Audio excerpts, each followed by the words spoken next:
예, 자, 이 시간은 계시록 2장 버가모 교회에 성령께서 보내신 말씀 나누는 시간인데, 오늘은 본인의 성경책으로 계시록 2장 15절, 16절을 중점으로 나눌 건데, 2장 15절부터 17절까지를 같이 읽겠습니다. 계시록 2장 15절에서 17절까지 버가모 교회에 주신 말씀 중의 마지막 단락 말씀이에요. 자, 이와 같이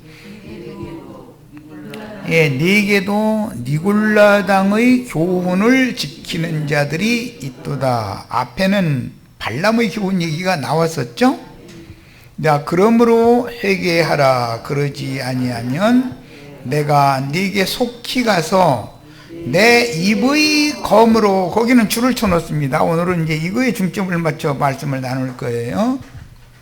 성령의 입이 무엇이고 성령의 입의 검이라는 것이 뭔가, 이걸 지금 나눌 거예요. 그들과 싸우리라.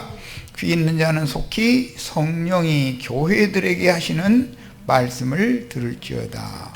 이기는 그에게는 내가 감추었던 만나를 주고 또 흰 돌을 줄 터인데, 그 돌 위에 새 이름을 기록한 것이 있나니 받는 자 밖에는 그 이름을 알 사람이 없느니라. 오늘은 이제 17절 말씀은 이제 다음 시간에 나눌 거고, 오늘은 특히 15절, 16절 말씀 나눌 거예요. 14절에서 15절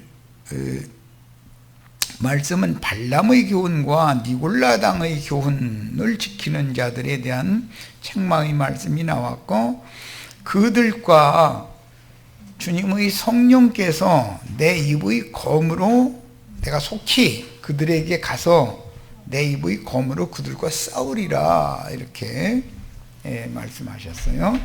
성령의 검으로 싸우는 것은 우리는 이미 말씀을 나눴지만 계시록 19장에 보면 백마를 타고 앞에 가시는 군대 장관이신 그 그리스도와 또 동일하게 백마를 타고 그분을 따르는 미카엘의 군대, 하나님의 군대가 용과 그 사자들의 군대, 용의 군대와 싸워서 그들을 죽이면서 큰 날의 잔치를 7산 위에 배설을 하고 공중에 나는 새들에게 다 내려와서 이 살을 먹으라 라고 하는 말씀을 이미 말씀을 나눴죠. 그러니까 성령이 내 입의 검으로 발람의 교훈과 니골라당의 교훈을 지키는 자들과 싸워서 그들을 다 죽여버리고 그들의 육체를 이기는 자들, 공중 나는 새들에게 다 먹으라고 하는 하나님의 큰 잔치를 연결해서 생각을 하셔야 되는 거예요. 자, 지금 서두에 잠깐 말씀드린 내용을 이해를 해야 성경의 흐름을 이해할 수가 있어요. 그럼 발람의 교훈이라는 건 삭슬받기 위하여 거짓 선지자 노릇하는 자들이 그게 발람의 교훈을 지키는 거잖아요. 그런데 그들은 필수적으로 니골라당의 교훈을 행하게 돼 있다 이거예요. 강대상을 차지한 자들이 소위 말하는 교권이라는 것을 오른손에 받아가지고 함부로 휘두르게 돼 있다는 거예요. 그래서 오늘 말씀의 그 중심 주제는 니골라당의 교훈과 그 교훈을 지키는 자들에게 성령께서 속히 가서 성령의 입으로 나오는 검으로 싸워서 그들을 죽인다고 하는 말씀을 중점으로 이제 이 시간 말씀을 나눌 거예요. 자, 니골라당은 오늘 자료를 별도로 하나 해드렸으니까 봅니다. 니골라당은 성직자와 평신도 제도를 교리로 정하고 평신도들 위에 군림하는 소위 성직자들을 의미하는 말인데, 이 니골라당의 교훈의 근거가 어디에서 나온 거였었죠? 예, 모세의 장인 미디안의 사제인 이드로의 꾀로 말미암아 온 거예요. 그것을 잘 생각을 하셔야 돼. 그러면서 연결을 잘 하셔야 돼. 그러니까 베드로가 진중일 띠앞 곁에 앉아서 백성들 재판하는데 장인이 가만히 보고 있다가 너 왜 그렇게 혼자 힘들게 이러느냐. 그거 1000부장, 100부장, 50부장, 10부장, 패장을 세워서 계급체계로 군대체제예요. 그거는 로마의 군대가 그래서 1000부장, 100부장, 50부장, 10부장, 패장 이 군대체계를 받아들인 거잖아요. 그것은 세상 교육이라는 건 반드시 그런 체계를 하게 돼 있는 거예요. 그렇지 않으면 그 많은 사람을 조직적으로 이끌어 나갈 수가 없단 말이에요. 그래서 종교 조직을 만드는 원인이라는 것이 니골라당의 교훈에서 나온 거예요. 예. 그게 그들은 그게 영광의 자리라고 생각을 하기 때문에 자신들이 죽으면 영광의 멸관을 저희가 또 받아 쓴다고 장담하고 있는 거잖아요. 그게 니골라당의 특징이죠. 예. 자, 로마교의 신부 제도가 훗날 개신교계의 목사 제도가 되고 사람의 손으로 지은 신전 건물이었던 예루살렘을 주님의 예언과 같이 다 무너뜨렸죠. 로마의 티투스라고 하는 장수를 통해서 무너뜨리게 만들었는데 먼 훗날 로마교는 로마시의 로마의 교황청을 세우게 되죠. 그 다음에 동로마에는 콘스탄티노플이라고 하는 곳에 소피아 성전이라고 한 소피아 성당이라고 그러죠. 그걸 세웠죠. 그게 교황청이잖아요. 그것을 그대로 본받은 것이 오늘날 기독교계가 사람들에게 건축 헌금을 내도록 종용해 가지고 과부의 두 랩돈까지 딱딱 긁어내는 거예요. 빚까지 지게 만들어 심지어. 그리고서 미석으로 아름다운 장려한 장엄하고 화려한 건축물을 세우는데 아주 심혈을 기울여. 그런 관습이 어디에서부터 비롯됐는가? 모세의 장인 미디안 제사장인 이드로 가나안 족속이 신을 섬기는 예법으로부터 나오는 거다 그 말이에요. 이런 것을 알아야 돼. 그 원인을 몰라가면서 건축헌금 내면 안 됩니다. 밑도 끝도 없이 이렇게 하면 그 이단이도만 이렇게 나오니까 원인을 알아야 되는 거예요. 뭐든지 처음부터 자세히 상고하는 게 중요한 거예요. 사람의 손으로 지은 그런 성당이나 예배당에는 성경의 계시에 의하면 하나님이 임재하시지 않는 것이죠. 하나님은 우주가 하나님의 거처이기 때문에 하나님은 무소부재하신 분이잖아요. 사람의 손으로 지은 어떤 건물에만 거할 수는 없는 거죠. 구약시대에 솔로몬을 통해서 그런 성전을 지은 것은 하나의 우주적인 만유의 주재자의 임재처소인 새 우주, 새 하늘과 새 땅의 구속하신 새 우주에 하나님이 거할 집에 대해서 상징한 말이기 때문에 교회 시대에는 신부교회가 완성이 되면 거룩한 성 새 예루살렘이 우주의 하나님이 임재하셔서 우주를 통치하는 중심 보좌가 있는 곳이다 이 말이야. 그런데 버가모 교회에는 사탄의 보좌가 있죠.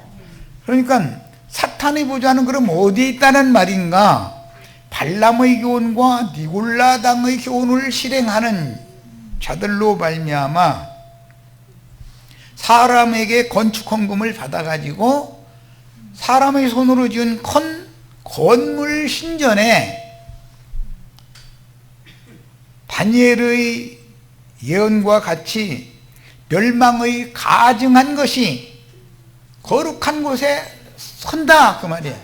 그러면 그것이 하나님의 집이 아니고 귀신들의 집인 벳아벤이 되는 것이다 그 말이에요.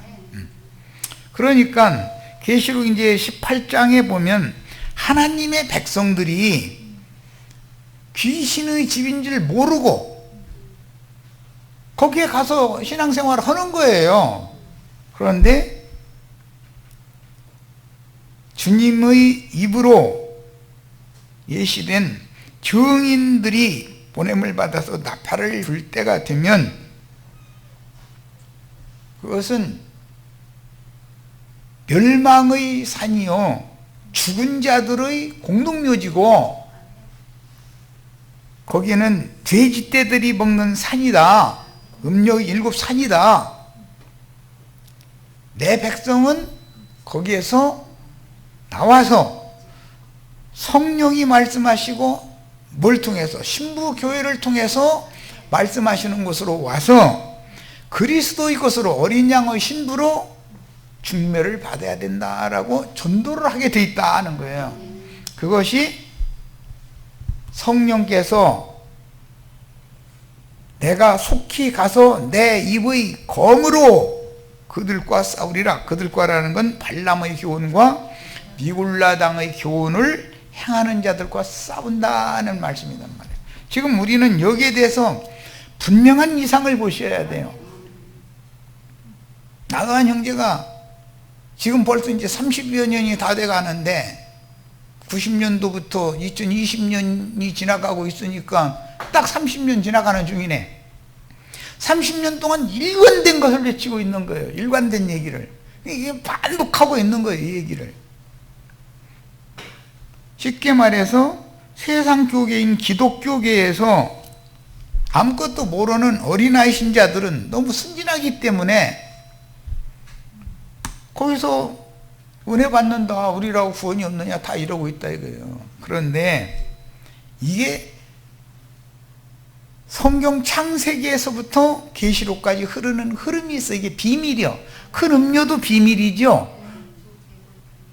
신부교회 거룩한 성 세루살렘도 비밀이잖아요. 두 여자가 비밀이에요. 두 여자의 남편으로 상징되는 두 남자도 비밀이에요. 이것을 우리는 정확하게 알아야 된다. 자, 사람의 손으로 지은 건물에서 이것이 하나님의 신전이라고 가르치는 것은 주님께서 오셔서 저주하심으로 무너뜨린 예루살렘 성전과 곽지의 회당들을 다시 짓는 일을 하는 것이기 때문에 그들에게는 저주가 임할 수밖에 없는 거예요. 그것을 다시 세우면 장자의 저주가 임하고 계자, 차작의 저주가 임하게 돼 있다 이거예요. 장자는 로마교의 신부제도를 하는 사람들은 장자들이죠. 차자, 계자는 개신교의 목사제도를 실행하는 사람들이요. 그들에게 저주가 임하는 것은 너무 당연한 거다 이 말이에요. 자, 그럼 그들은 사람의 손으로 지은 건물 신전에 대회로 모여서 소위 로마교는 미사라고 그러고 개신교는 예배라고 그래요. 그 미사의 중심은 성례식이다 그래가지고 세례식과 성만찬식이에요. 개신교도 마찬가지예요. 그 성례식이라고 그래요. 하나님이 예수님이 지시하신 성례식이다 이거예요. 그런데 요단 강물을 떠다가 물 찍어 발라주는 얘기나 한 강물 떠다가 침례탕에다가 집어 넣었다 꺼내는 얘기나 7번, 그게 그거지. 성경이 말하는 세례라는 것은 고린도 전서에 시작해서 보면 바울 사도도 주님이 마지막 제자들을 보내실 때 너희는 땅끝까지 모든 족속에게로 나가서 아버지와 아들과 성령의 이름 안으로, 이름 위에 침례를 줘라 라고 말씀하신 것을 요한의 세례를 말하는 물침례식을 하라는 말로 바울 사도도 처음에는 오해를 했죠. 유대교가 그렇게 행하니까. 그래서 바울 사도도 몇 사람한테는 물침례식을 했다 이거예요. 그런데 나중에 주님께서 계시를 주셔서 깨닫게 해주시는 것은 물침례를 주라는 말이 아니라 복음을 전해서 그 영의 말씀의 물로 사람들을 깨끗게 만들어서 그리스도의 것이 되도록 중매를 해라 라는 말을 나중에 깨닫고 나서 그 다음부터는 세례식을 딱 안 넣는다. 끊어버리고서는 말씀 전파만 하는 거예요. 그러니까 바울이라는 사람은 그런 과정을 거쳐서 그런 계시를 확실하게 깨달은 사람이다 라는 걸 알 수 있죠. 나도한 형제도 처음에는 지방교회 형식대로 물침례 해야 되는 줄 알고 그거 했어요. 그거 받은 사람도 몇 분 있을 거예요. 그런데 이제는 그거 물침례 또 꼭 해달라고 하면 해줄게. 뭐 해주는 건 뭐 어려운 일이 아니니까. 그런데 물침례를 한다고 해서 신앙 양심이나 마음이 깨끗하게 되는 건 아니잖아요. 그것을 한참 후에서 깨달은 거예요. 고린도전서 말씀을. 자, 이것은 가나안 족속의 제사 행위다 이거예요. 그런데 가나안 족속의 이 제사 행위에는 반드시 휘장 짜는 처소에 여사제가 심하고 있고 여사제한테 몸값을 바치는 거예요. 말하자면 몸값을 들고 가서 바치고 여사제와 행음을 하고 우상의 제물, 우상에게 바친 제물을 먹는 거예요. 이것이 기독교계의 신앙생활이다. 이것을 꼭 아셔야 돼. 신전창녀와 행음하고 우상의 제물을 먹는다라는 것은 신부님이나 목사님들의 강대상 앞에서 아무 생각 없이 설교를 듣고 아멘 아멘 하고 은혜 받았다고 나 자빠지고 좋아 죽는다 이렇게 하는 것이 하나님 오시기에는 아주 그냥 눈셔서 못 보는 거예요. 그냥 다 이것들 다 그냥 연놈들을 다 쳐 죽여버려야 되는 거예요. 그게 비느하스가 고스비와 시므온 지파의 군장 다 창으로 찔러 죽인 얘기잖아요. 자, 예수 그리스도의 그 영의 입은 대언자들인 선지자의 영을 받고 보내심을 받은 증인들의 나팔 소리를 상징한다. 예수님이 말씀을 증거하는 것은 단순히 예수라는 사람의 말이 아니고 내 아버지께서 내 안에 계셔서 그분의 말씀을 하시는 것이다. 그런 거 예수는 대언자의 입장에 했던 것이죠. 그 영의 감동에 따른 영적인 말씀을 하셨던 거예요. 주님의 보내심을 받은 증인들도 성령의 말씀을 대언하게 돼 있는 것이지 지 말을 하는 게 아니죠. 제 것으로 말하는 게 아니잖아요. 성령의 말씀을 대언을 하는 거예요. 그러니까 선지자들은 이사야의 말을 들으라라고 하지 않고 주 여호와의 말씀을 들으라. 예레미야 선지자가 예레미야의 말을 들으라라고 하지 않아요. 이스라엘아 들으라. 주 여호와의 말씀을 들으라. 이렇게 말을 하지. 그러니까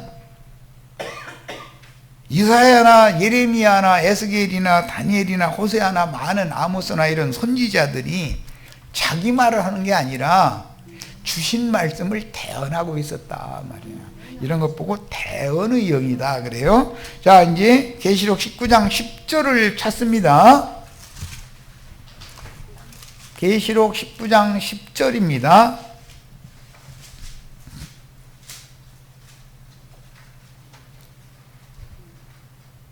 내가 그 발 앞에 엎드려 반모섬의 요한이 이 증거를 대언해준 천사의 발 앞에 엎드려 경배하려고 그랬죠.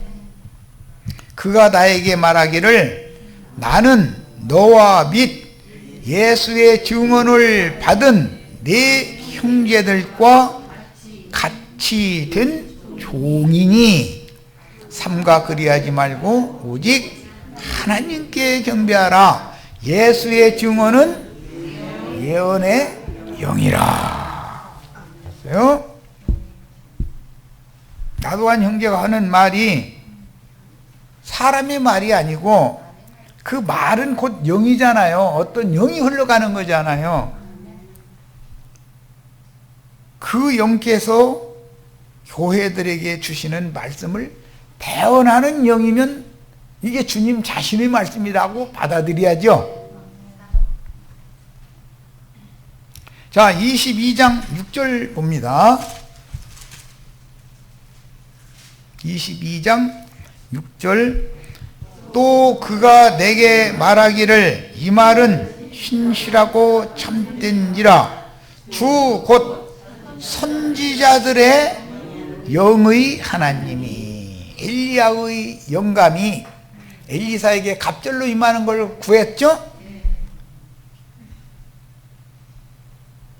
혹시 나도간 형제에게 임하신 진리와 생명의 성령이 나도간 형제의 심령을 감동시켜서 성령의 말씀을 대언하게 하셨는지 아닌지 누가 확증할 거예요? 사람 맘대로 결정할 수 없는 거죠.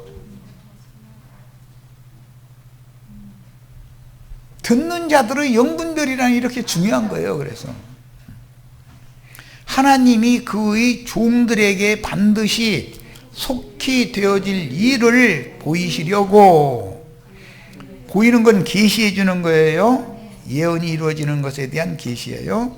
그의 천사를 보내셨도다. 보라 내가 속히 오리니 이 두루마리의 예언의 말씀을 지키는 자는 복이 있으리라 하더라. 이랬어요. 이 두루마리라는 것은 계시록 말씀인데, 계시록에 예언된 모든 예언의 말씀은 예언자들의 영을 감동시켜서 그들을 통해서 증거하게 돼 있는데, 이것이 하나님의 소리와 하나님의 나팔과 천사장의 호령 소리로 상징을 해놓는 것이다. 자, 이제 구체적으로 그러면 그 영의 검과 발람의 교훈과 니골라당의 교훈을 지키는 자들을 내가 미워하는데, 내가 속히 임해가지고 내 입의 말로 그들과 싸우겠다 그랬잖아요. 그러면 성령이 지금 버가모 교회에 하시는 말씀인데, 성령이 버가모 교회에 누구를 통해서 말씀하셨냐면 대언자들을 통해서, 보내심을 받은 증인들을 통해서 말씀하시기 때문에 성령의 입, 그 영의 입이라는 것이 대변인을 말한다 그러면 대변인의 입이다 이 말이에요. 예수의 입에서 나오는 모든 말씀이 하나님의 말씀이었죠. 예수라는 사람의 말이 아니잖아요. 내가 너에게 이르는 말은 내 아버지께서 내 안에 계셔서 그분의 말씀을 하는 거다 이랬어요. 그거 보고 대언자라는 거예요. 대언자. 보내심을 받은 자가 있고 보내신 이가 있으면 보내신 이는 보내심을 받은 자와 함께 늘상 계시면서 보내심을 받은 자를 통해서 대언하게 하신다. 대언하는 중이다 말이에요. 이걸 아셔야 돼. 자, 이제 엊그제 마침 우리는 창세기 47장 후미와 창세기 48장 말씀을 나눴고, 이제 창세기 49장을 다음 주에 이제 할 건데, 구약의 예표부터 보는 거예요. 창세기 48장 22절에 보면 야곱이 요셉에게 한 분깃을 더 주면서 장자는 두 분깃을 받는 거예요. 한 분깃을 더 주면서 하는 말이 나오죠. 자, 창세기 48장 22절 읽습니다. 내가 네게 네 형제들보다 세겜 땅을 더 주었나니, 우리 번역에는 이렇게 세겜 땅이라고 되어 있어요. 그러나 원문에는 에하드라는 것은 첫째 날이니라, 창세기 1장 시작에 첫날, 시작날 할 때 그 한, 첫것, 그런 뜻이에요. 그러니까 요셉에게는 한 몫의 땅을 더 준다, 그 말이지, 원문은 세겜 땅을 준다가 아니에요, 원래는. 그런데 이제 문맥의 흐름상 앞에 밧단 아람에서 가나안 땅으로 돌아왔을 때 첫 발을 디디고 초막절 절기를 지켰던 성읍이 세켐성이죠.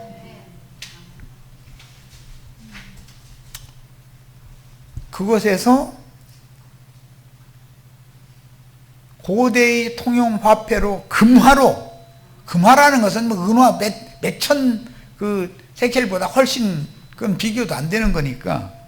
그런데 금화로 100크시타를 주고 세겜 족속의 땅을 샀다는 거예요. 땅을 사는 이야기는 땅을 치료하는 이야기와 같은 것이고, 무르기를 한다라는 말이에요. 고친다, 이 말이에요. 땅을 고친다. 여자의 태를 치료하는 것이죠. 이게 비유죠. 애 못 낳던 사람을 태를 고쳐가지고 애를 낳게 만드는 그런 것을 상징한 거예요. 그 하나님이 예수님이고 먼 훗날 땅을 사러 오셔 태를 고치러 오신 거잖아요. 그게 피밭이라고 그래요. 고침받은 땅이다 이거예요. 그 세겜 성의 밭을 금화 100크시타라고 하는, 사람의 계산으로는 이게 얼마가 되는지를 계산할 수 없는 금액을 말하는 거예요. 신약에서는 이게 100달란트다 이제 뭐 이렇게 표현을 했죠. 사람의 계산으로는 계산이 안 나오는 액수예요. 이것은 우리 형제 자매님들의 영혼을 무한 생명의 능력으로 샀다라는 뜻이기 때문에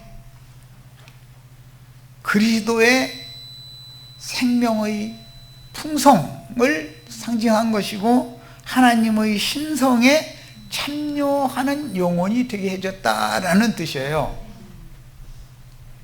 이것을 사는데 하나님이 값없이 사라고 하니까 거저 주어야 되는 거예요. 사람은 그냥 거저 받는 것이지, 사람이 노고를 통해서 사는 땅이 아니죠. 세상에 거래하는 것처럼 사고 파는 그런 얘기를 하는 게 아니단 말이에요, 지금.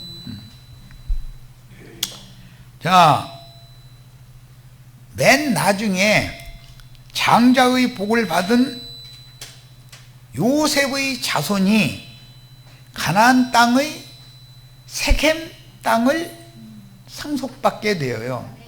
요셉의 자손은 므낫세와 에브라임이었는데, 에브라임이 먼저 장자권이 그 할아버지에 의해서 주어졌고, 아버지의 것으로 입족이 되는 거예요. 므낫세는 장자였지만 차자가 돼. 이것은 구약 시대를 말하는 거예요. 이스라엘 10지파 북조는 에브라임 지파가 사마리아를 대표하잖아요. 북조 10지파를 대표해요. 남유다 2지파는 유다와 베냐민인데 유다가 대표가 되는 거예요. 이제 구약 시대죠. 그런데 그때 에브라임은 북쪽의 넓은 땅을, 세겜 땅을 기업으로 받았지만 므낫세는 요단의 동편에서 반분깃을 받고 요단의 서편으로 또 건너가서 반분깃을 또 받아요. 이런 것이 다 비밀이 어쨌든 유업을 받는 문제는. 자, 요셉이 한 사람이 받아야 되는 몫을 두 아들이 받는다 이런 말이에요, 구약시대에는. 그런데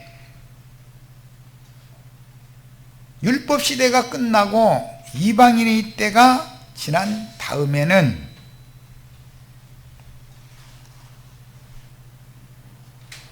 므낫세는 요셉과 함께 각각 한 분깃씩을 받고 에브라임은 분깃을 잃어요. 자, 이제 창세기 48장 22절 잘 지금 설명한 말을 염두에 두고 읽어나갑니다.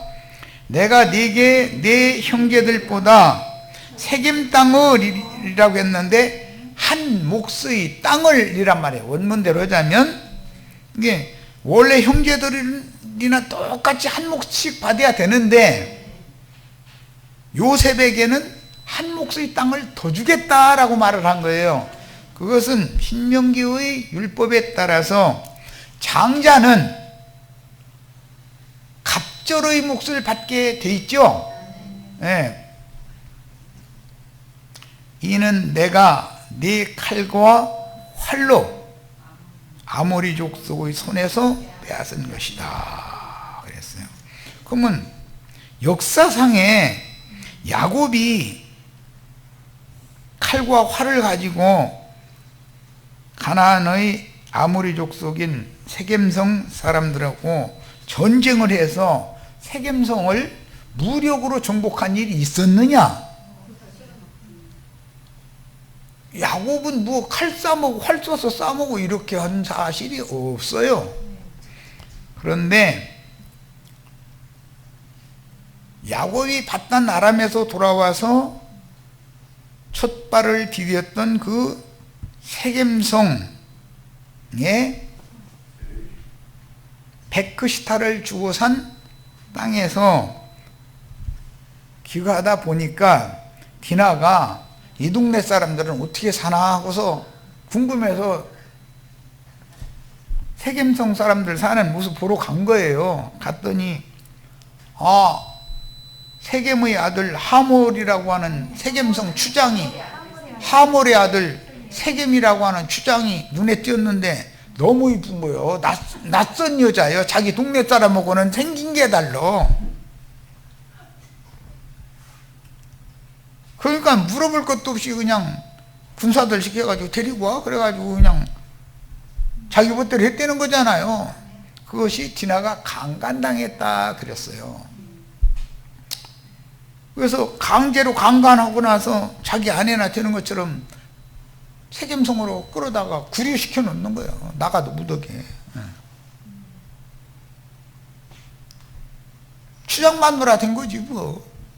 아버지는 허락도 안 했는데.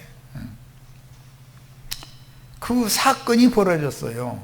그게 창세기 34장에 나오는 말이에요.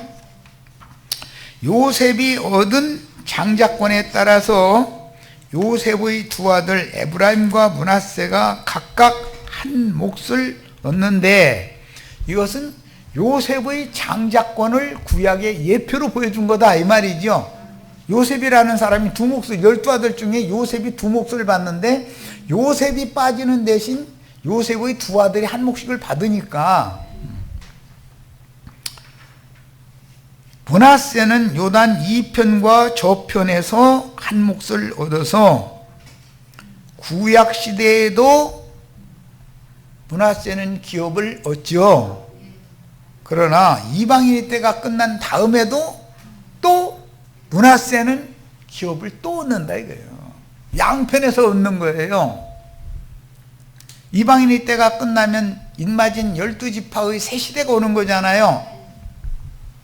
그런데 에브라임은 빠지고 그 자리에 아버지 요셉이 들어가 버린다 이 말이에요.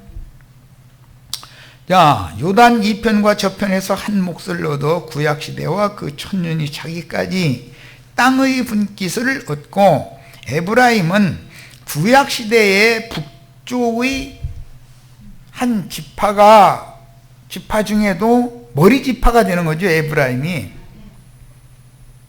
율법과 선지자의 때에는 에브라임이 북쪽의 머리 지파가 되어요. 그런데 하나님이 보실 때 에브라임은, 북조는 하나님이 세운 왕국을 나눠 가지고 군사반란을 일으켜서 세운 여로보암의 나라이지 그게 하나님의 나라라고 할 수가 없는 거다 이거예요. 반역으로 세운 나라잖아요. 무력으로 힘으로 세운 거잖아요. 하나님은 세력의 신을 숭배하는 것을 원치 않아요. 평화의 신, 예수 그리스도를 말하는 건 이제 구약시대는 솔로몬인데, 평화의 신을 섬기는 자들을 얻어야 되는 거예요. 무력으로 힘없는 자들, 평안하고 안일하게 잘 사는 사람들 가서 다 도륙내버리고 그 땅 강점해서 살고 이렇게 하는 것을 원치 않아요. 그건 하나님의 나라가 아닌 거예요. 마귀의 나라죠, 그거는. 야, 세겜 족속들이 야곱의 딸인 디나를 너무 이쁘니까 이제 끌어다가 이렇게 강간한 건데, 그것은 세상 교계의 교권주의자들이 자기가 좋아하는 여자가 있어. 그런데 얼굴도 화장했는데 보니까 이쁘고 젊고 돈풍이나 있어 보여. 그러면은 목사님이 그 사람 예배당에 오는 차 곁에 나가서 90도 각도로 절하죠. 그리고 이 상석 내 앞으로 바로 오라고 이렇게 하죠. 그런데 만약에 쭈글쭈글하고 돈도 없게 생기고, 쭈글쭈글하면 돈이 없지 당연히. 늙은 사람이 뭔 돈이 있어. 그러면 저 뒷자리에 앉든지 나가든지 잃어버리죠. 그 지금 뭔 말인지 아시겠죠? 그게 발람과 니골라당의 습성이다 이거예요. 사람의 손으로 지은 회당에 상좌를 차지하고 있는 자들이 관습이요 그게. 자, 이제 장자권에 대한 율법을 읽겠습니다. 신명기 21장 15절로 17절 본인의 성경책으로 읽는 거예요. 오늘 줌집회에 참여한 모든 지체들도 여기까지 이제 읽고 마칠 거예요. 본인의 성경책을 다 찾아 읽습니다. 어떤 사람이 두 아내를 두었는데, 혹이 또는 어떤 사람이 라는 말은 하나님 자신을 상징하는 말이에요. 두 아내를 두었다라는 것은 혈통적인 유대인들과 혈통적인 이방인들을 당신의 아내로 취했다 이 말이에요. 하나님은 세상 모든 사람들의 주인이죠. 남편이죠. 두 아내를 두었는데 하나는 사랑을 받고, 유대인들은 사랑을 받고 이방인들은 죄인으로 버림받은 사람들이었었죠. 유대인들이 사랑을 받는 거예요. 하나는 미움을 받았다. 그동안에 미움을 받는 것은 이방인들은 버려둠을 당했다 그 말이에요. 그렇게 미움을 받다가 그 사랑을 받는 자, 이것은 유대인들을 사랑한 것이 아니라 이방인들을 오히려 사랑했죠. 레아를 사랑하는 게 아니라 라헬을 사랑하잖아요. 같은 이치예요. 그런데 사랑받는 자, 유대인들이 볼 때는 자기네들이 사랑받는 자인 줄 알았더니, 아니 이방인들이 오히려 주님의 마음에는 이방인들을 사랑하고 있었던 거예요 지금. 그래서 사랑받는 자와 미움을 받는 자가 둘 다 아들을 낳았다고 하자. 둘 다 아들을 낳았다. 유대교 공회 대제사장물이 먼저 사랑하는 줄 알았는데 미워하는 여자가 난 아들들이죠. 그런데 속으로 사랑하는 여자가 이제 계시록에 나오는 계시록 12장에 나오는 해를 입은 한 이적의 여자인데 위에 있는 예루살렘이에요. 그 여자가 아들을 또 낳아. 그런데 두 번째 여자가 아들을 먼저 낳았어. 실제는. 그러니까 이기는 자는 유대인들을 통해서 나온다 안 나온다? 이방 교회에서나 이기는 자가 장자권자들이 나오는 얘기를 지금 율법에 이미 정해 있는 거예요. 자, 그래서 미움을 받는 자의 아들이 장자이면 이게 이방 교회 중에서나 이기는 자가 나오는 거예요. 예. 자기의 소유를 그 외 아들들에게 기업으로 나누는 날에 그 사랑을 받는 자의 아들을 장자로 삼아서 이방 교회가 낳은 해를 입은 여자가 낳은 사내 아이가 장자권자가 되는 거다 그 말이에요. 유대교 공회의 유대교 지도자들은 장자권을 뺏기는 거예요. 팥죽 한 그릇에 팔아버려. 왜? 그걸 경홀히 여기는 자들이니까. 장자권에 관한 것은 관심도 없어 사람들은. 그래서 장자로 삼아 참장자 곧 미움을 받는 자의 아들보다 앞세우지 말아라. 미움을 받는 자의 아들이라는 건 유대교 대제사장 무리들보다 예수님을 앞세우면 안 된다. 예수님이 참장자인 것이지 유대교 지도자들이 카인의 맏아들인 아담의 맏아들인 카인이 장자권자가 아니고 카인에게 죽임당한 아벨 대신해 주신 셋이 장자권자다 지금 이 말이에요. 반드시 그 미움을 받는 자의 아들, 첫 번째 사랑받는 자들은 유대인들이었고 미움받는 자는 이방인들이잖아요. 그런데 계시록에는 해를 입은 한 이적의 여자가 난 아들인 이기는 자들을 상징하는 말이고, 첫 아담이 아닌 둘째 아담, 부활하신 예수님, 부활의 처음 익은 열매로 하나님께 승천한 예수님이 진짜 장자지 육적인 장자가 진짜 장자가 아니다 그 말이에요. 그래서 그 미움을 받는 자의 아들을 장자로 인정하여 자기의 소유에서 그에게는 부활하신 예수님 그 그리스도께는 두 몫을 줄 것이니, 그게 장자권이죠. 율법 제사장들이 두 몫을 받는 게 아니죠. 멜기세덱 반차의 제사장 직분을 율법을 완수하신 예수 그리스도의 성령이 장자권자죠. 그래서 계시록 지금 2장 16절 말씀을 나누다가 근원을 지금 상고하고 있는 중이에요. 장자의 권리가 그에게 있습니다. 장자의 권리는 부활하신 예수님께 있는 거지 첫 아담에게 있는 게 아니다 이 말이에요. 자, 이 말씀을 마지막 한 절 읽겠습니다. 역대상 5장 1절을 다 펴니다. 역대상 5장 1절. 성경 기자들이 이 모든 말씀을 어떻게 이해를 했는가를 알 수 있는 구절이 거기에 나와요.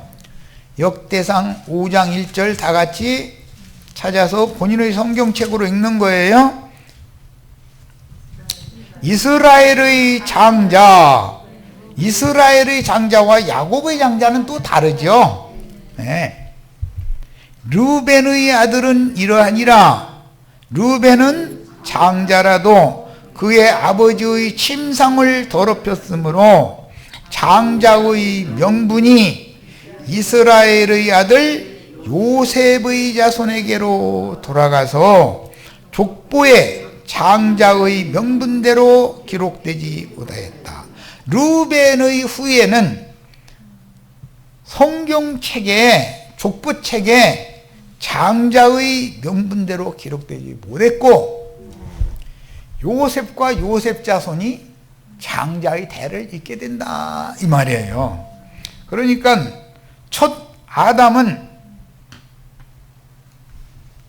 아담과 가인의 길에 행하는 자들은 장자권을 경홀히 여기는 자들이고 하갈이 낳은 이스마엘은 장자권을 경홀히 여기는 자예요. 리브가의 쌍태 중에 형인 에서는 장자권을 경홀히 여기는 자예요. 유대교 지도자들 자칭 유대인이라 하나 그렇지 않고 거짓말하는 자들, 그러면서 교권을 휘두르는 자들은 장자권을 경홀히 여기는 자들이에요. 그들은 장자의 명분만이 아니라 장자의 권리까지 팔아버리게 돼 있어. 오늘 우리는 이것을 사셔야 돼. 야, 베크시타를 주고 산 그 한 분깃을 요셉에게 더 주시는데 그것을 값없이 사라 그러는 거예요.